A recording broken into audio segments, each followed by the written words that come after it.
आना गोरी बोल मिठ बोल, आना गोरी बोल मिठ बोल। अब तो शादी तोर नाम करे हो जिन गिला मोर, तै मोर चंदा रानी मैं तोर चकोर।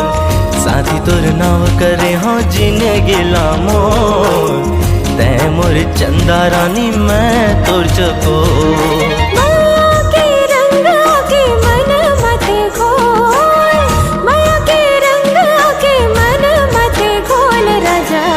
बहु तोर नाव लिखे हो गोद नाम मोर, मैं तोर चंदा राजा ते मोर चकोर।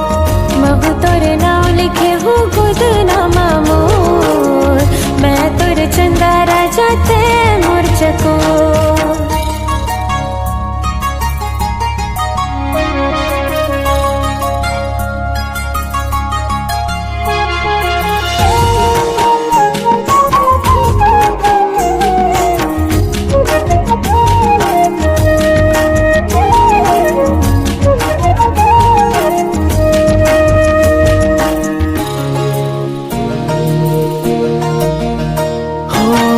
दिन तोर बिना गोरी बीते नहीं, बीते नहीं।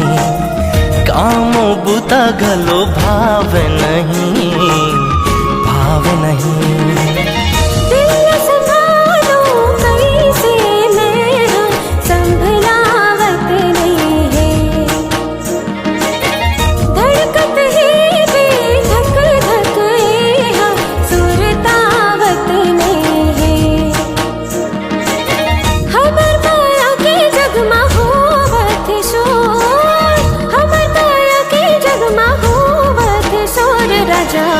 बहु तोर नाव लिखे हो गोद नाम मोर, मैं तोर चंदा राजा ते मोर चकोर। शादी तोर नाव लिखे हो जिन गिला मोर, तै मोर चंदा रानी मैं तोर चकोर।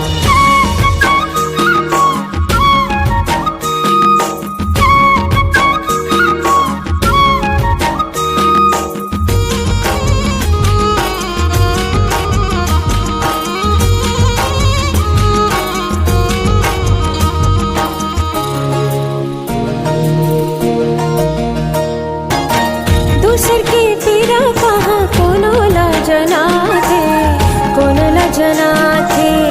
जिन तन लागे ओही ला जना थे, ओही ला जना थे। दुरिहा का बरहा बसते गोरी, मनला मोर भर मागे।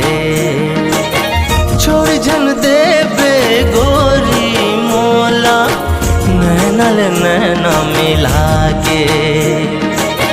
बांध ले मोला अपन अचरा के कोर, बांध ले मोला अपन अचरा के कोर। गोरी साथी तोर नाव करे हो जिन गिला मोर, तै मोर चंदा रानी मैं तोर चकोर। बहु तोर नाव लिखे हो गोद नाम मोर, मैं तोर चंदा राजा ते मोर चकोर।